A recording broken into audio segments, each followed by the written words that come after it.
Okay, so this afternoon, thank you everybody for joining us. I really appreciate it. We will finish before 2 o'clock, so I won't keep you beyond our for 55 minutes or so together. We may finish early, and we will have some time at the end for questions. I'm just going to check. Can everybody see my screen? Okay. Yeah, brilliant. Thank you, Phil. Thank you, Leanne. Thank you, Sandra.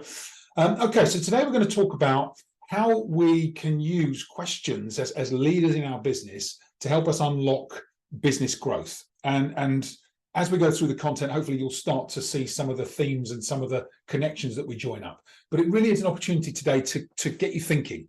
So I'd really like to get you thinking differently about how you perhaps manage your teams, how you're leading your business, and what opportunity there might be for improvement and refinement.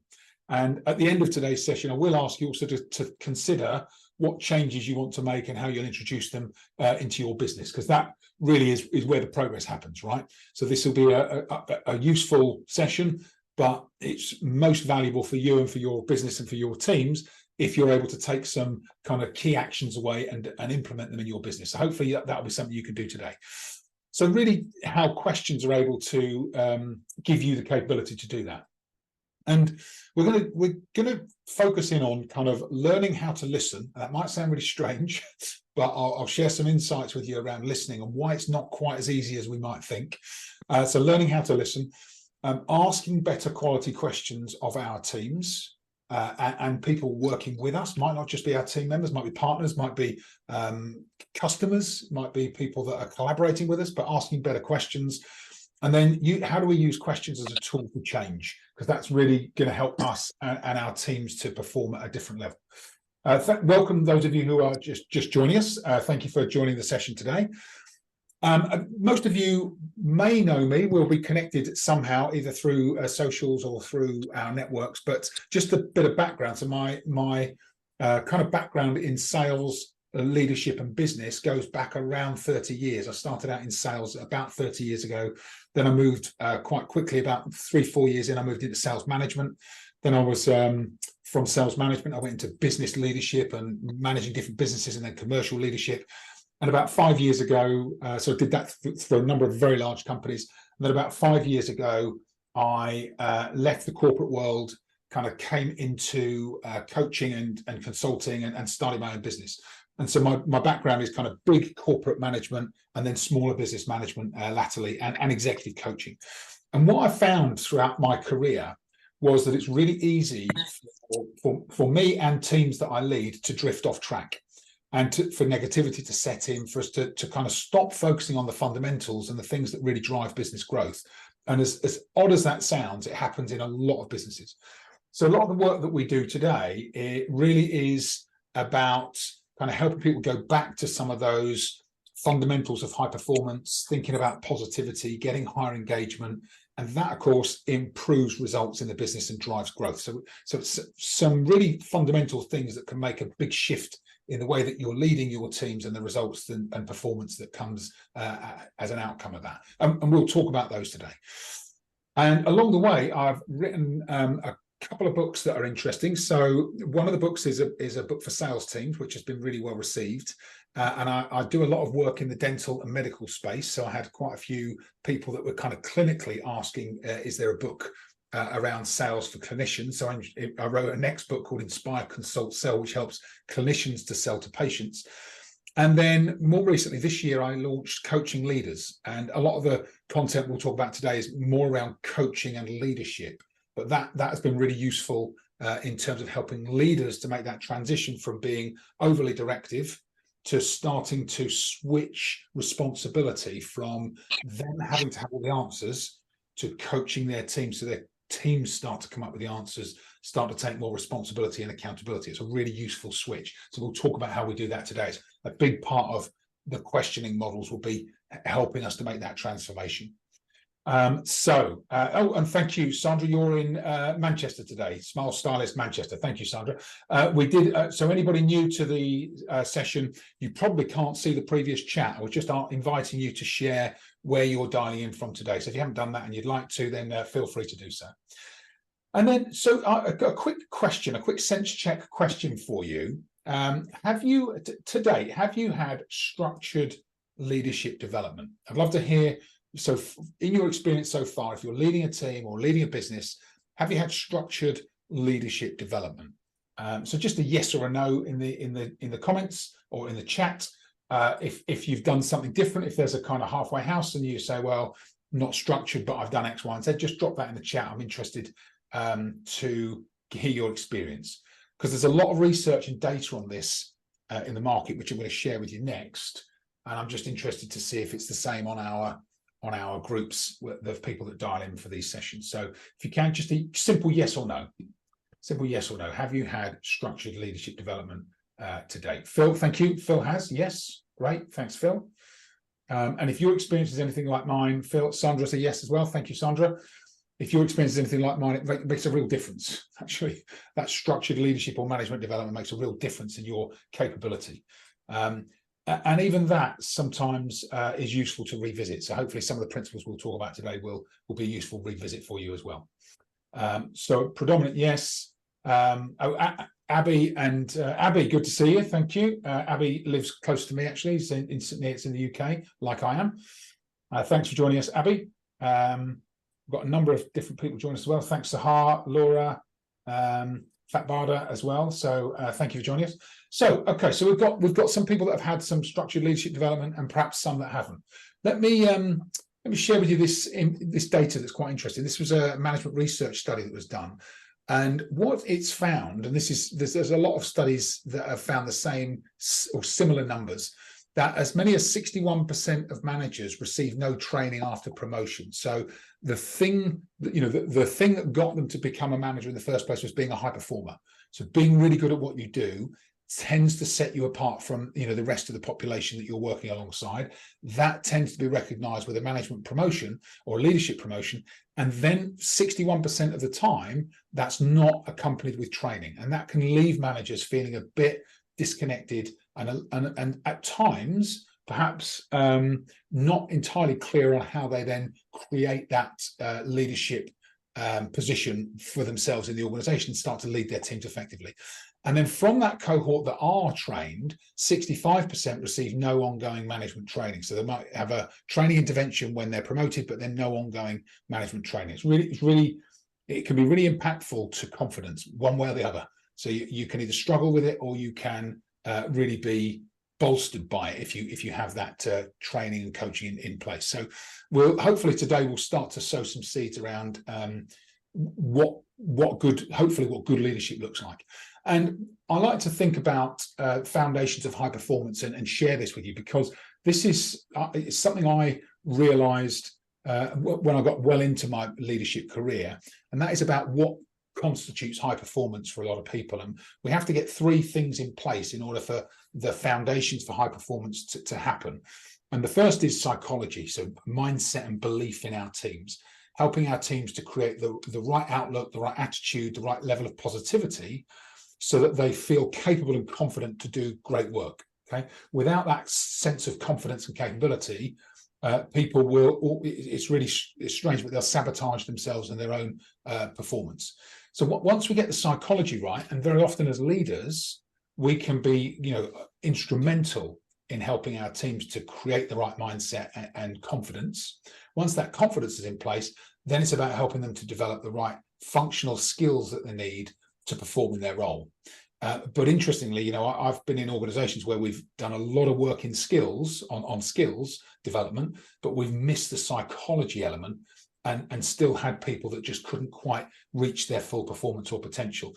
And when we tracked back and then helped them with the psychology, everything seemed to click into place. So I share this with you from experience. It's been really valuable for me to learn this and then kind of pull it together as a model.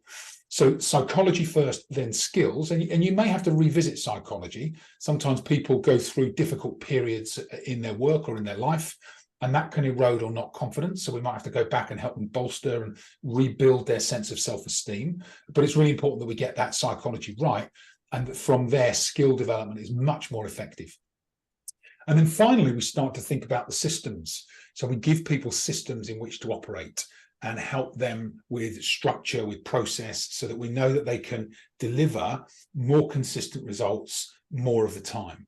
And understanding that the three of these go hand in hand and that they kind of interweave as you're leading and managing your teams can be really useful, because the way that you would support and encourage or even sometimes intervene with members of your team, depending on which of these is missing, is highly dependent on what it is that person needs. So I found that really useful in terms of thinking about high performance teams.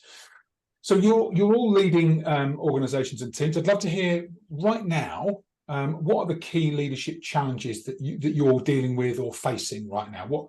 And in particular, what's the one thing that is a priority for you in your leadership role?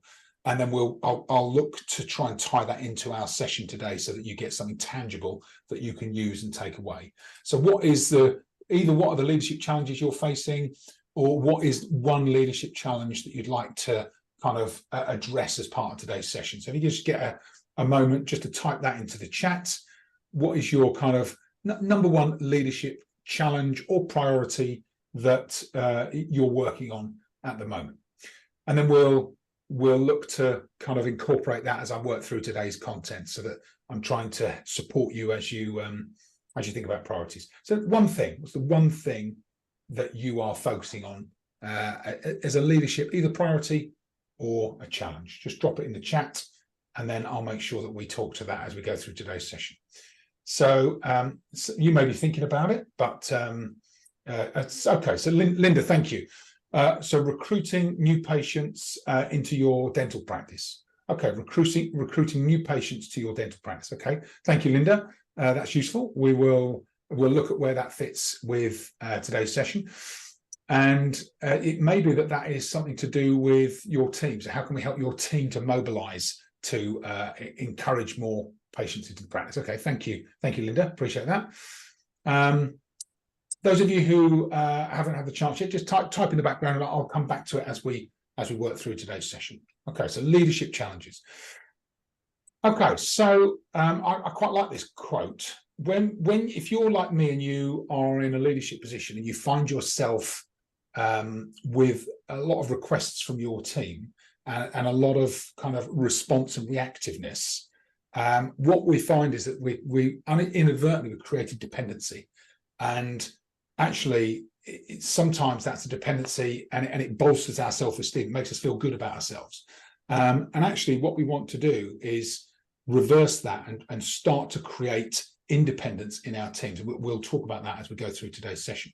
But we have to be careful, because what might seem like a good thing, i.e., our team's dependent on us, actually can become something that traps us in our business and traps us in the position that we're in, where people actually look to us for answers, and they're capable of finding their own answers, but the easier option is to come to us for answers. We have to be really careful that we don't create that trap for ourselves.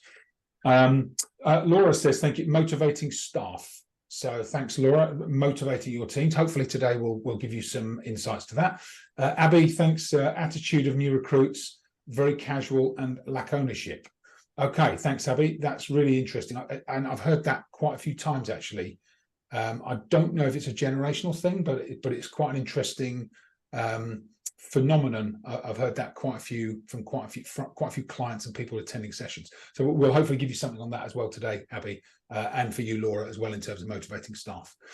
Okay, so let's talk about this model that is really useful. So this is a leadership model that we use in our business called the coach model. And the whole idea of the coach model is that it's a cycle that guides your leadership in stages. And today we're really going to look at the area of coaching and how using questioning and listening helps you to coach your teams. But as you track through the model, you'll see there are 5 stages, and the 5 stages revolve around having trust and relationships with our teams. So the interesting thing is, if we don't spend time building trust and establishing positive relationships with our teams, even if we use the right leadership approach, we won't get their full engagement. So we have to have trust and relationships in place. And we won't cover that in detail today, but I've got previous sessions. If anybody's interested in looking at a previous session where we have covered trust and relationships, let me know. I'll happily send you over the recording and the slides. But trust and relationships are really important. And then the first stage of our leadership model is about contracting, getting in place an agreement between you and your team individually about what good performance looks like, about attitudes, behaviors, about acceptable behaviors, unacceptable behaviors, and really starting to get clarity for you and for them about the way that you work together. And that's so often missed as a leadership kind of activity. So getting that contract in place can be really useful. I always advise people to do it in two ways. So we do one-to-one contracting and some form of team contracting where the team buys in to how they'll work together as a team, so that you're not always the one having to broker discussions or settle arguments or get involved in those sometimes, small issues that surface in businesses. So having that contract really helps you to get clarity and helps your team with clarity. And then after that contract's in place, then it's about setting clear objectives and goals. What are the kind of key expectations of each member of the team? What are they delivering on a regular basis? And how are they tracking their own performance? And so that you can review with them how that performance aligns with what you're expecting and what they're expecting. And that's a really useful process to go through. So objectives and goals next.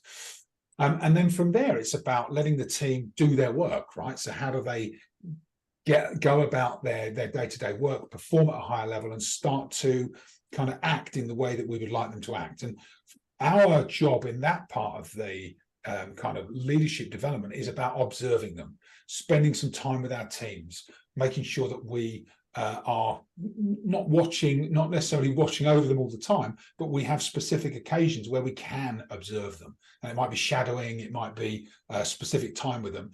And the reason that's important is because for all of us, in particular for our teams, there'll be things they're doing that they don't even realize they're doing.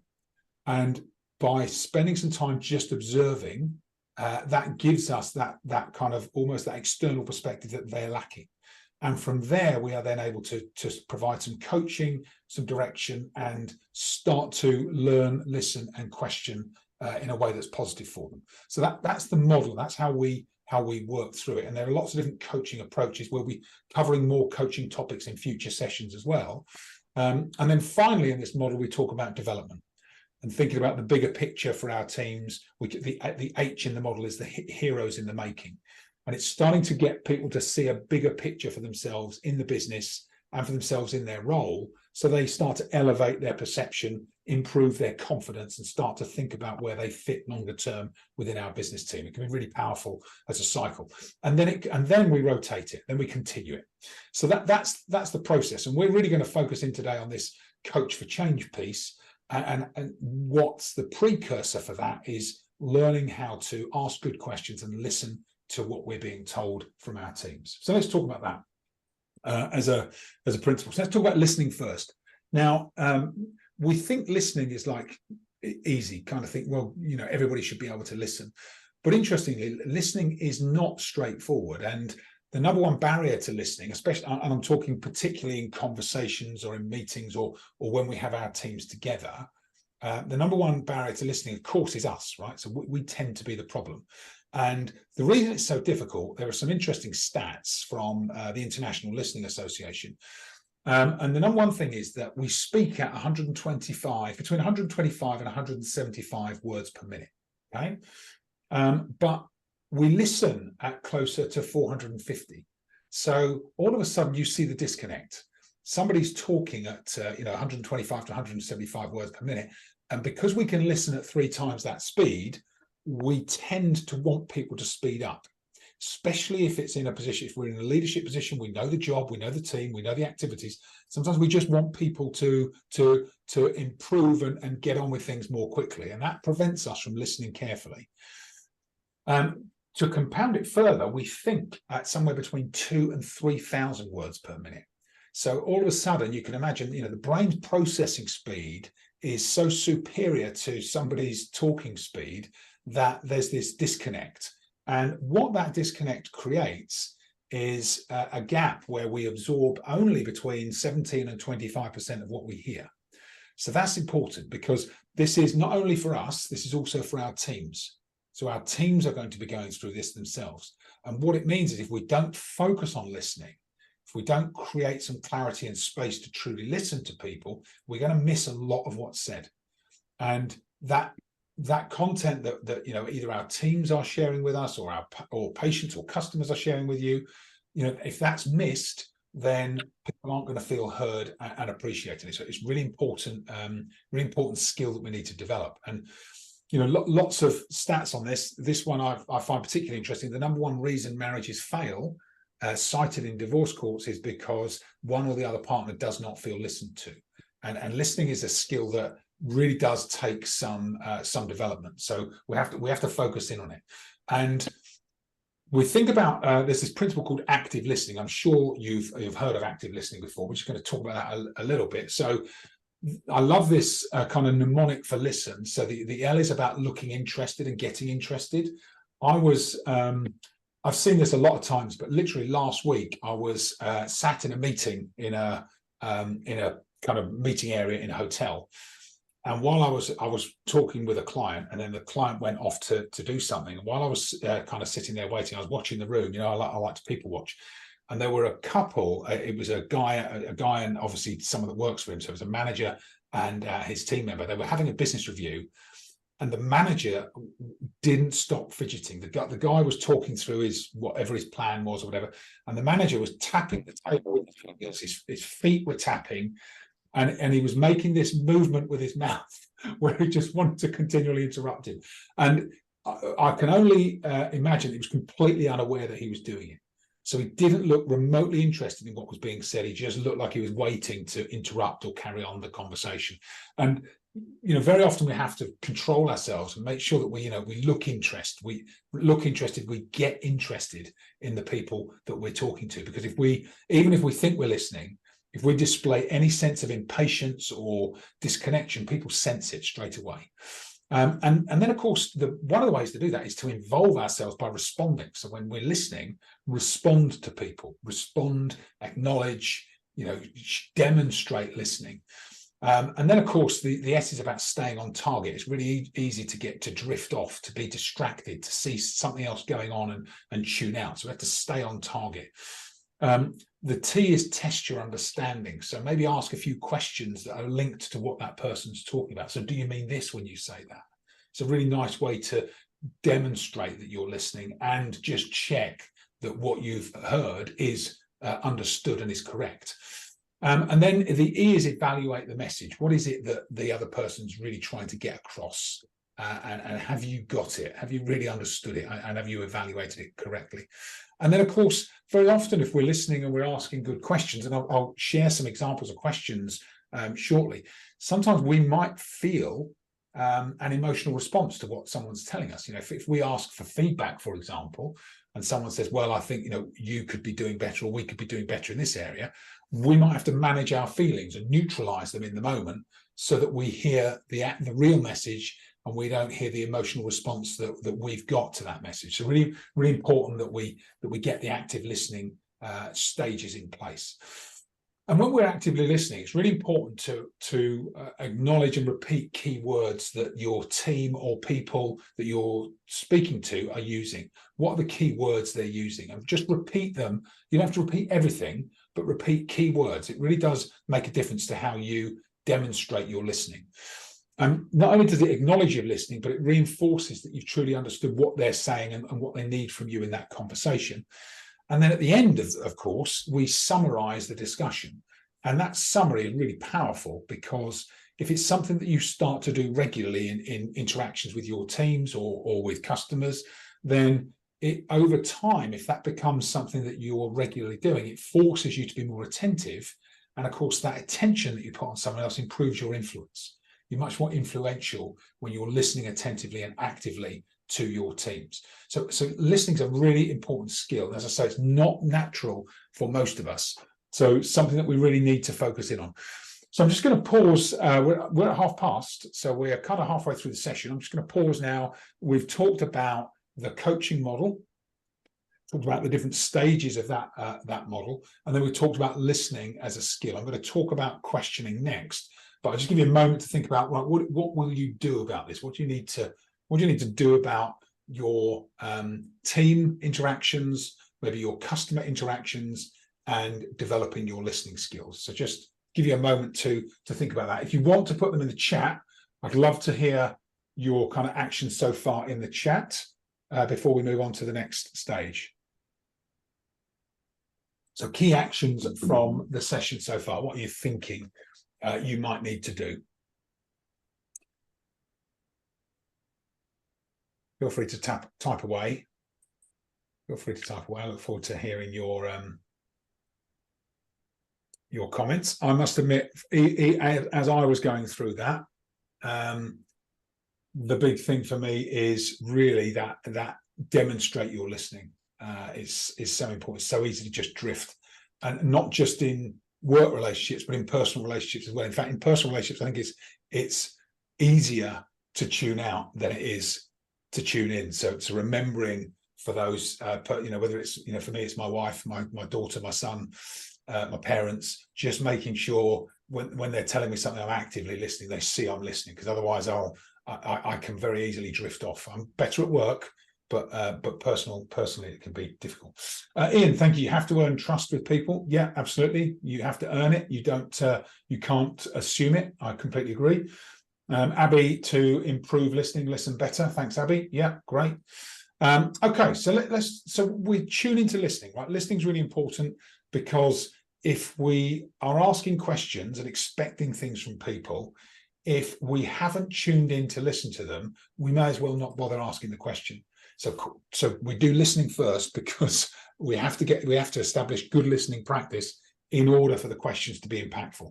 So let's talk about questioning. And this is something I kind of learned a few years back, and has been really useful for me, is understanding the different types of questions. Okay, and for some of you it might seem obvious, but there are three types of questions, and we have to think what are the types of questions, and when and how do we use them. So there are open questions, and of course open questions tend to get people talking. They'll get our teams talking.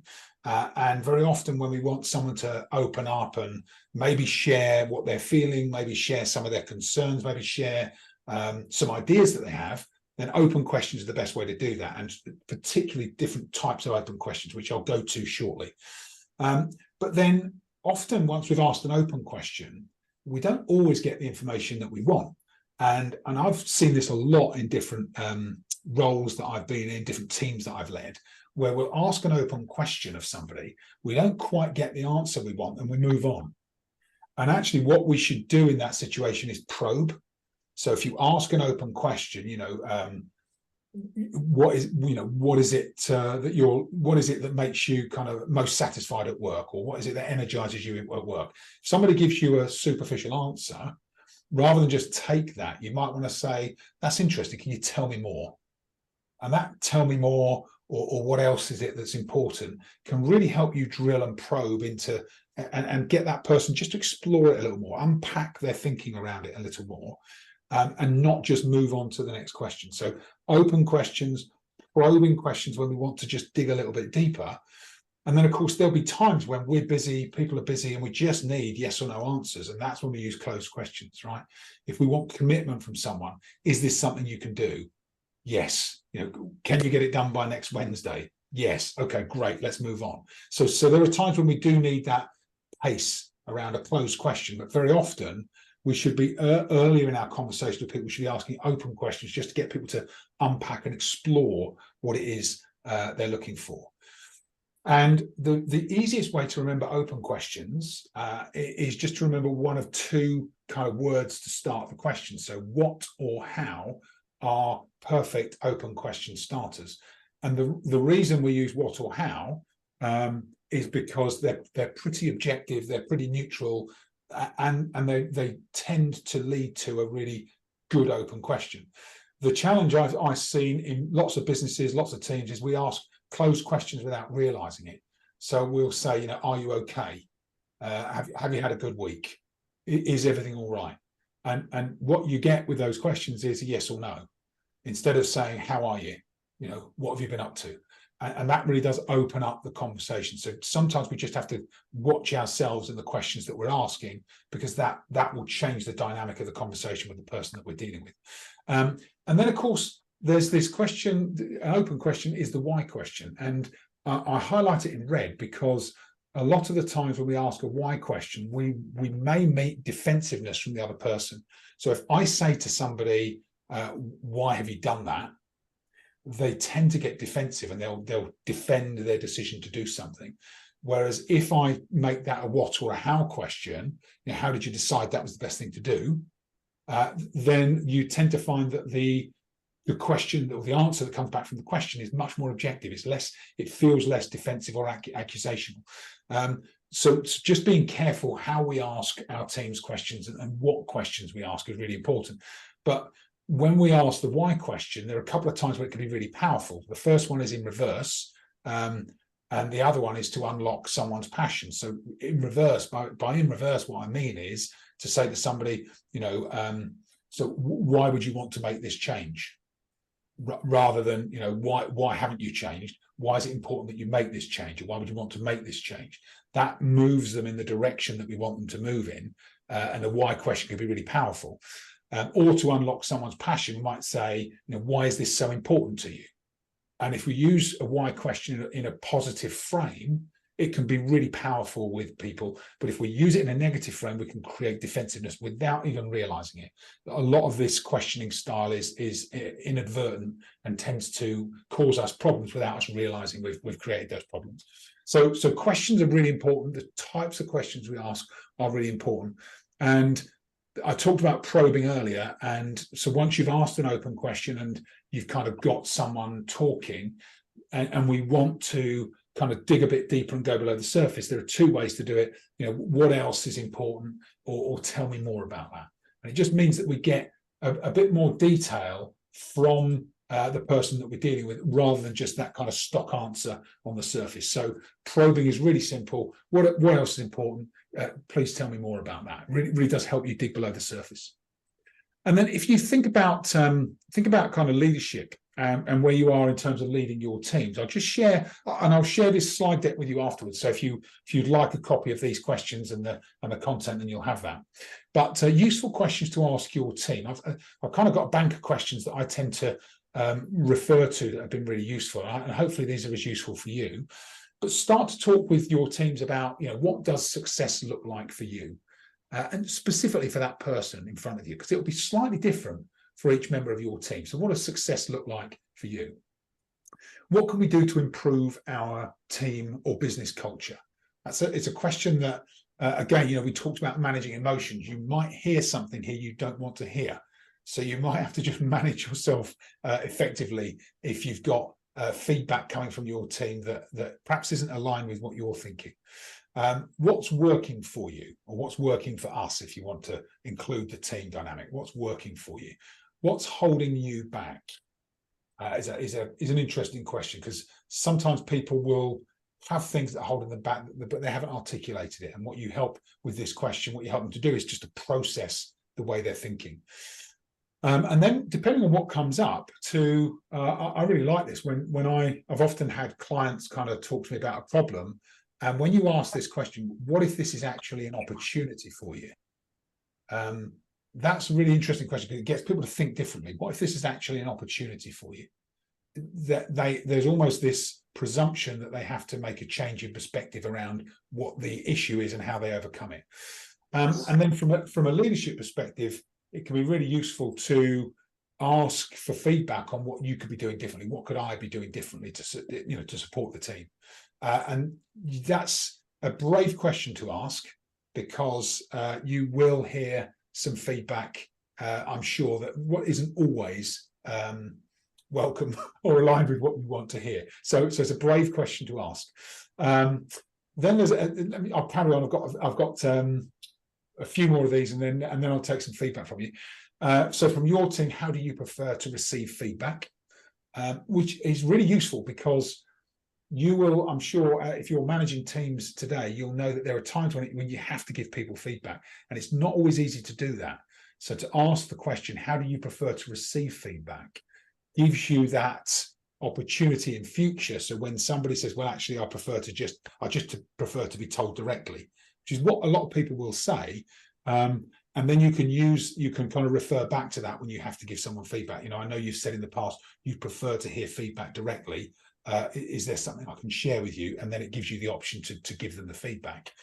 And communication is really important in teams. So what do you wish was communicated to you more often is a nice question. You'll learn quite a bit from asking and answering these questions. And this is all about starting to improve and change people's performance. So that the communication is about linking to something that improves that person's performance. And then starting to get people to think about, the positive aspects of their role. What was the best team experience for you this year, or what has been the best team experience for you this year? Really starting to think about not just that person, but their interaction and engagement with the team as well. And then where do you see the biggest opportunity for improvement within the team? And that's quite useful as well, because if you ask different members of your teams that question, you'll start to see themes come up. And if you've got a lot of people kind of saying, actually, there are different opportunities for the team to improve, that becomes something you can work on together, and you kind of improve people's receptiveness to those changes that you perhaps want to make. And then what excites and energizes you at work? So getting people kind of thinking about, energy and excitement is really important, because that's what drives a lot of performance. You can have people that are highly capable. If they're not positive, energized, and kind of excited about the work, then they don't get to the levels of potential that we'd like them to. So that's it's a really nice question to ask. It's not something that is asked very often. So it just kind of sets a frame and a reference for you and your teams. So last couple of questions, and then I'll ask you to share some of your share some of your reflections on the session. I've got a question from Laura, which I'll come to in a second as well. Thank you, Laura. So first thing, useful question to ask your team. I like this as a kind of strategic question, and maybe a review or in a one-to-one with one of your teams. If you were looking back at yourself in 1 year from now, what has to happen for you to be satisfied with your progress? So getting people to think about long term, what is it they want to change, and how do they get to that level, and what would be an improvement in performance, and what would satisfy them in a year from now? So getting people to think differently and create a gap between what they're doing today and how they perform in the future. And then final question I'll share with us today is, what can I do as your manager to help you perform at your highest level? So recognizing that the onus here is not on you, it's on the other person, but you as their manager facilitate that high performance. So what can I do as your manager to help you perform at your highest level? It's a really interesting question. What you might find with these two kind of more strategic questions is that people can't answer it straight away. So you might have to ask the question, sow it as a seed, let them take it away, consider it, and then come back with an answer at a future conversation. Some people have some ideas straight away, but if you make these kind of questions that you ask on a regular basis with your teams, you'll find that you'll start to change the direction and their thinking around their own performance. Okay, brilliant. So I'm going to ask you to share your final actions and thoughts as we're approaching 2:15. So we'll look to finish in the next 5 or 10 minutes. Laura had a question. Thank you for the question, Laura. It's hard to get people to stop talking sometimes. Any techniques? So I would definitely say, if we're talking about you members of your team, Laura, this is a great opportunity to be talking about that feedback question. So if you precursor it with how do you like to receive feedback, link that to, so if somebody says, oh, well, I'd like to just be told, then you can start to have those conversations with them about, sometimes I find that you might, speak for too long, or perhaps not get to the point, perhaps not be as succinct and clear. Is that something we can work on together? And once you've got that as an agreement, then in those situations where somebody is talking for ages, you can then say, oh, I hope you don't mind, I'm just going to raise it. This is one of those times when you're talking too much. And you have to be careful how you do this, because you don't want to demotivate people or undermine them. But at the same time, by not addressing it, what I found in lots of teams that I've led is if you've got, say, one person that just talks too much, everybody knows, right? So everybody in the team realizes, everybody sees it, everybody knows. And so what you then do by not addressing it is you become complicit. So you're kind of letting that person monologue in different situations. So learning techniques on how to address it is really important. Ian, thank you. Ian says, I look at the people around me at work as a group of individuals working together. The name team just turns me off. Okay. Thanks, Ian. Yeah, I mean, I suppose it depends on the business, right? Ian, you're a dental practice, aren't you? I think.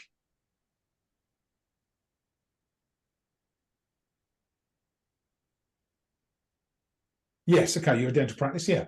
And I mean, I can see both sides of that, Ian. I guess the reason I try and think about it as teams, as a team, is because there's something about being part of something bigger.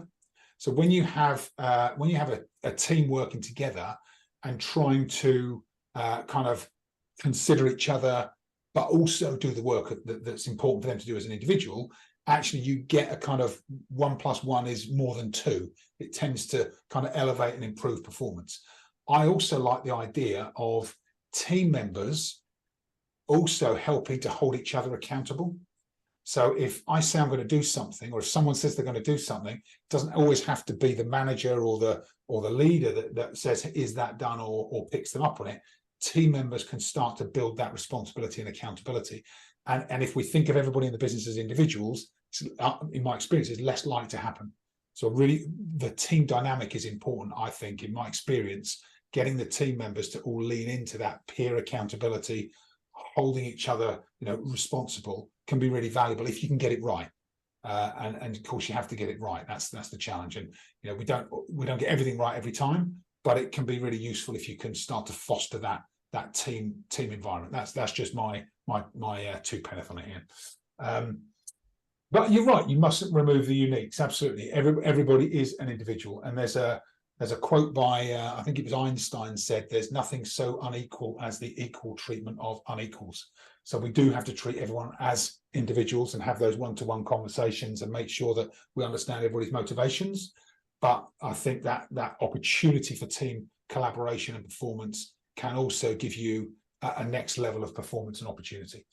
No, good. Thanks, Ian. Laura says, thank you, Justin. Very helpful. Thanks, Laura. I'm glad that's useful for you.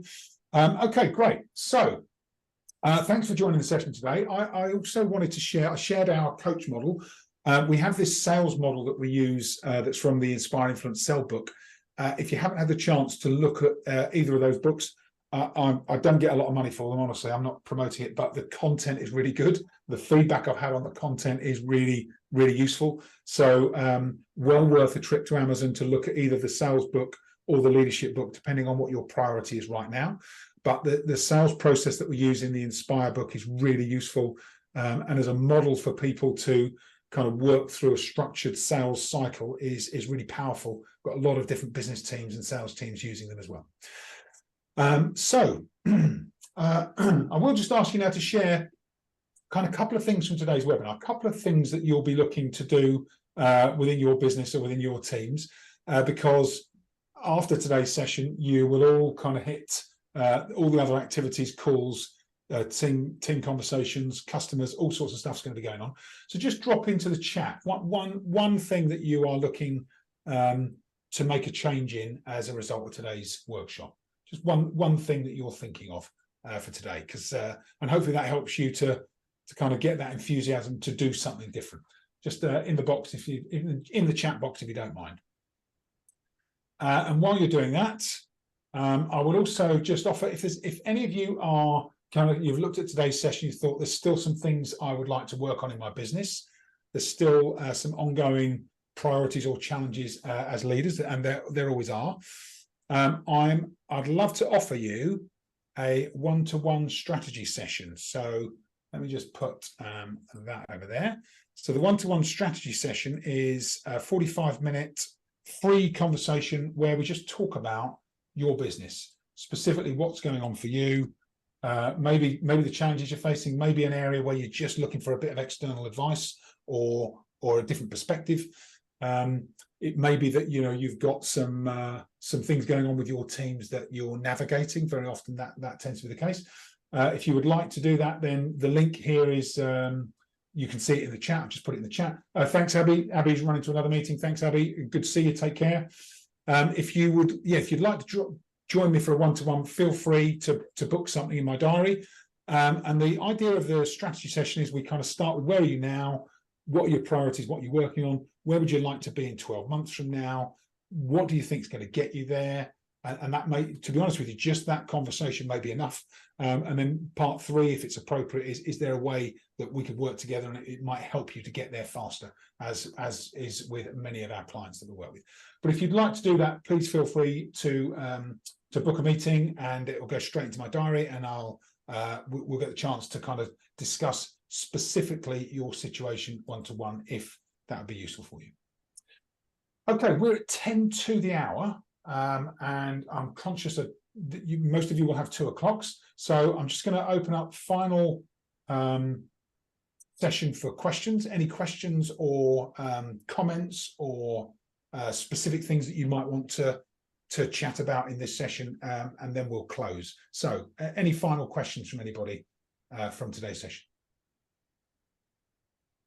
You can come off mute and have a chat if you'd like to, if you're feeling brave.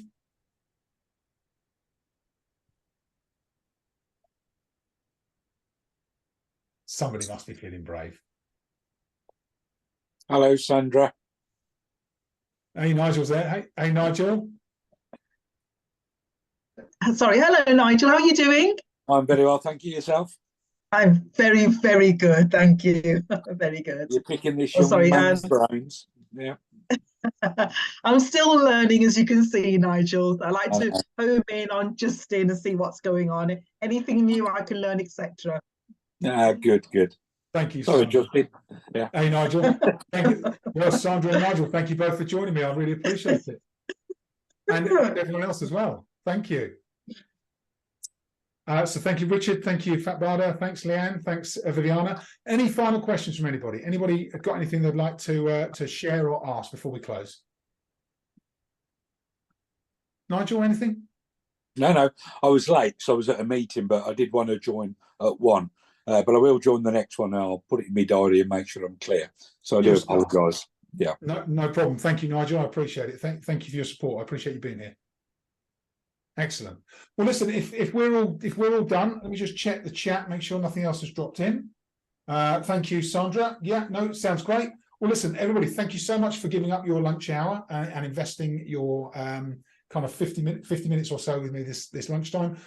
We will be back next week as well, so I'm going to run these regularly. So next Wednesday we'll have another session if you'd like to join us. We'll kind of start to look at coaching, and so we've done questioning and listening. We'll now start to look at coaching styles, coaching approaches. So look forward to sharing that with you next Wednesday if you'd like to join us. But in the meantime, as I say, if you'd like to book a one-to-one, feel free. Otherwise, have a great week, and may look to see you next Wednesday. All right, thanks everybody. Take care. See you all. Bye. Thanks all. See you. Bye.